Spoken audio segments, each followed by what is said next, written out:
Cara, como é que tá Eu vi que tem uma galera aí que costumava estar do teu lado e que tá te sacaneando aí na internet. Não, 95%, não sei o que e tal. Esse lance do 95% tem a ver com a reforma tributária. Uhum. Que, bom, você tava... Como é que era? Tu gostava de 95% dela, né? Eu disse que eu concordava com 95% do texto, né? Porque o que eu quis dizer ali? Simples. Eu concordo com 95% do texto. Parece óbvio. O texto, eu acho que avançou bastante, tem muita coisa que eu concordo e tem algum ajuste que eu acho que a gente tem que fazer. É simples assim. E aí, isso te colocou numa... Eu não sei se foi só isso, mas você tá hoje, pelo menos para quem tá olhando de fora, como eu, numa posição que tem um racha do próprio... Da tua própria galera. Tem uma galera que tá contigo, tem uma galera que não tá contigo. Isso te atrapalha, cara? Não, eu nem ligo. Não.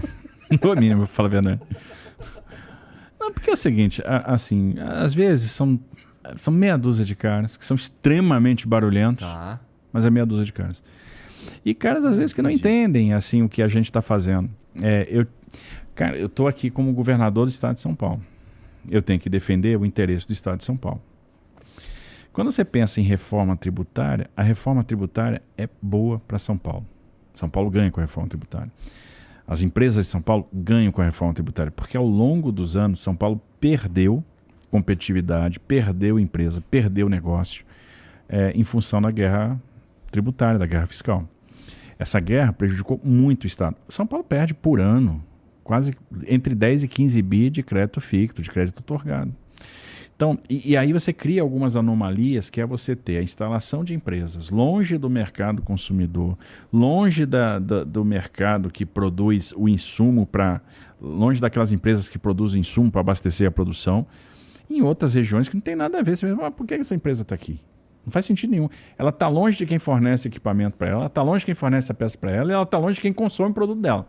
Então eu vou ter a peça sendo produzida aqui, indo lá para outro estado, para um determinado bem ser montado lá, para ele depois voltar para cá para ser consumido. Isso não faz nenhum sentido. Isso é ineficiência da nossa economia.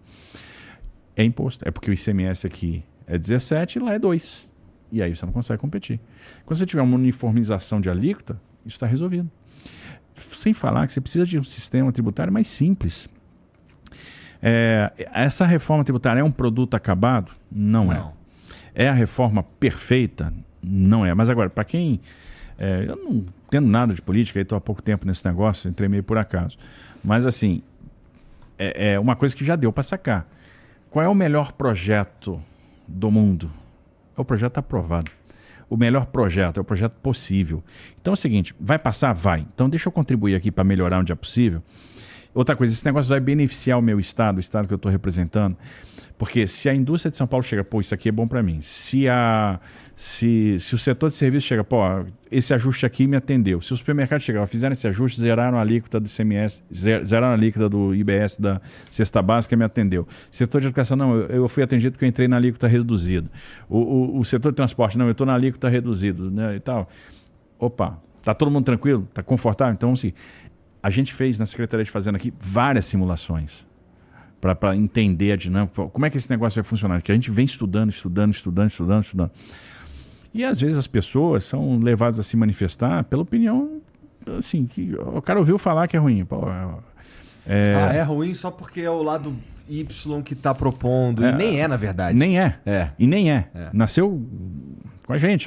Nasceu então, isso. assim, aí, é ruim. Pô, beleza, qual dispositivo que é ruim mesmo? Bom, não sei. O que você está criticando mesmo? O que você acha que não funciona?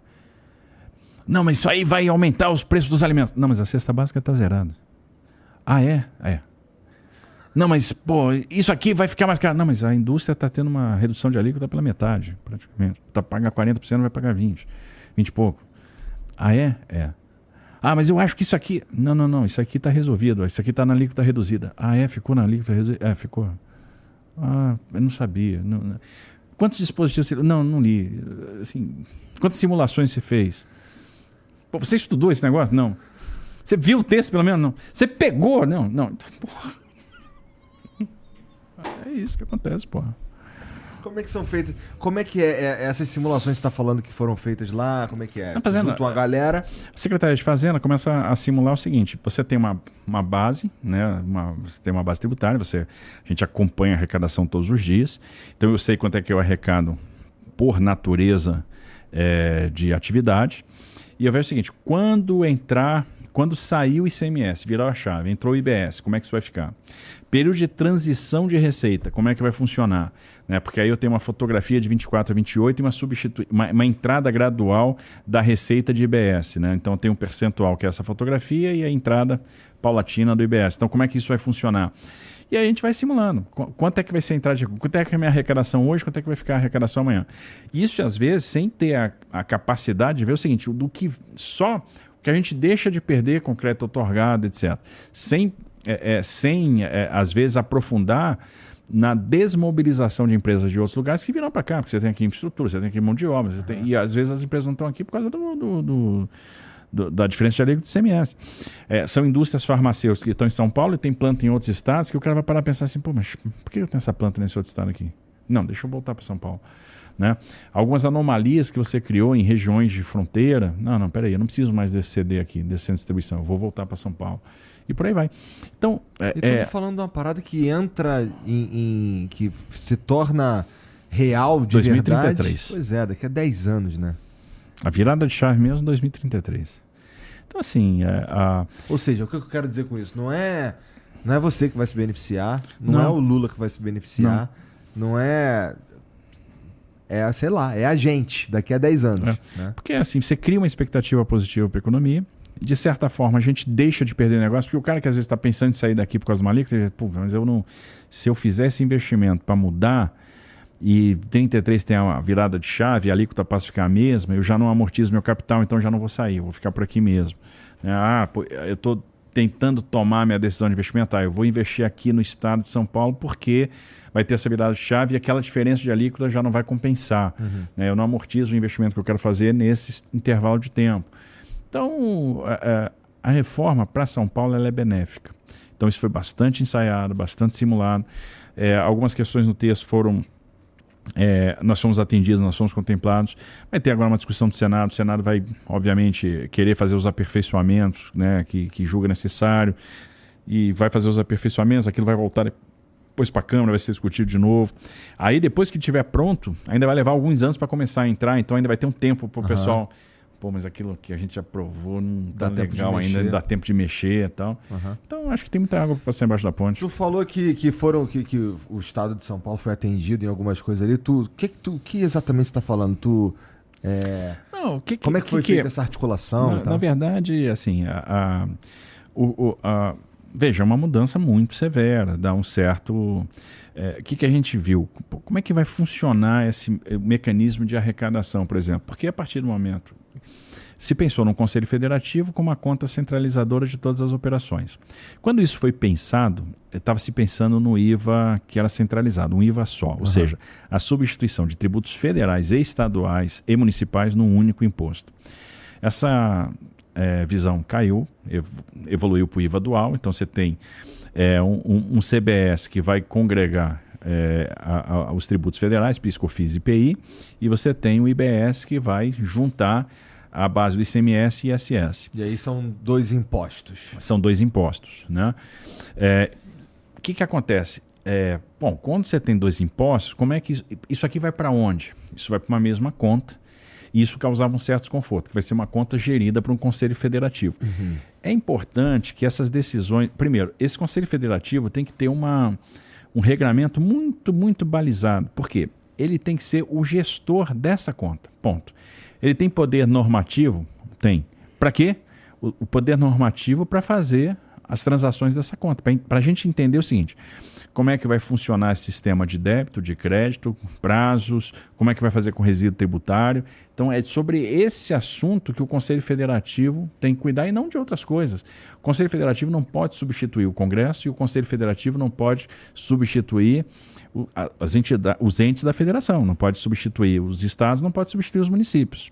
Então tem que ser um regulador desse mecanismo, né, de split payment, né, essa conta única que vai receber vai pagar todo mundo. Tudo e vai pagar todo mundo. Ou seja, vai distribuir as cotas partes dos estados e também dos municípios e os créditos das empresas, os créditos tributários.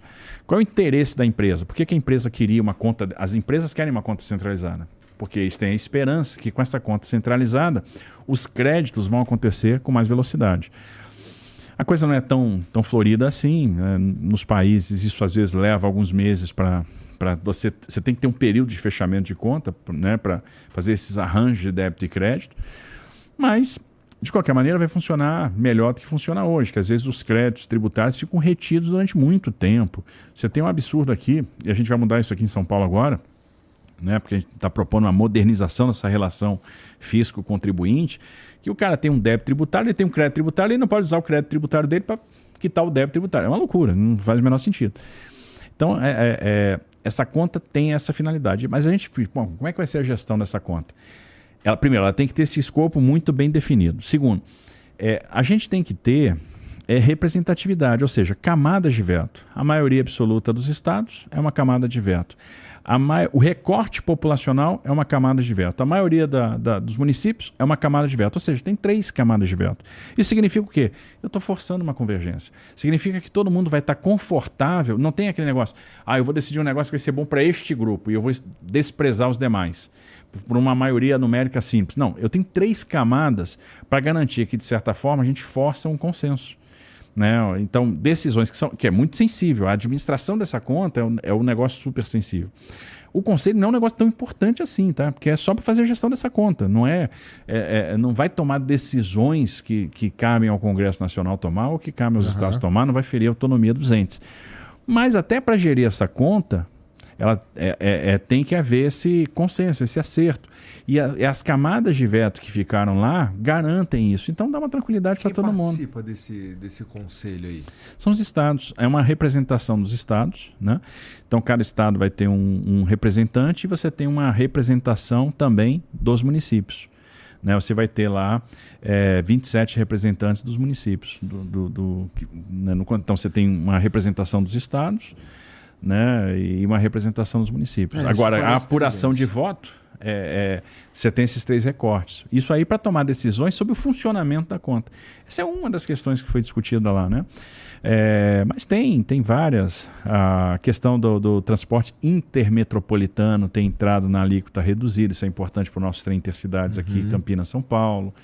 Né? Tem a questão da educação, tem a questão então do transporte, né? Tem a questão da saúde, que ficou na alíquota reduzida, tem a cesta básica, que ficou com a alíquota zerada. Então, várias questões do agronegócio foram atendidas. Então, essas modificações foram sendo feitas. O Senado agora vai ter uma oportunidade de fazer mais simulações, de trabalhar mais com números, para dar o cheiro, por exemplo, das alíquotas, que uma preocupação mas tudo bem, mas quanto é que vai ser essa alíquota agora? Porque se criou exceção, algumas exceções foram criadas, mas quanto é que vai ser essa alíquota máxima? Vamos definir isso na PEC ou não vamos? Então essa é a discussão de momento.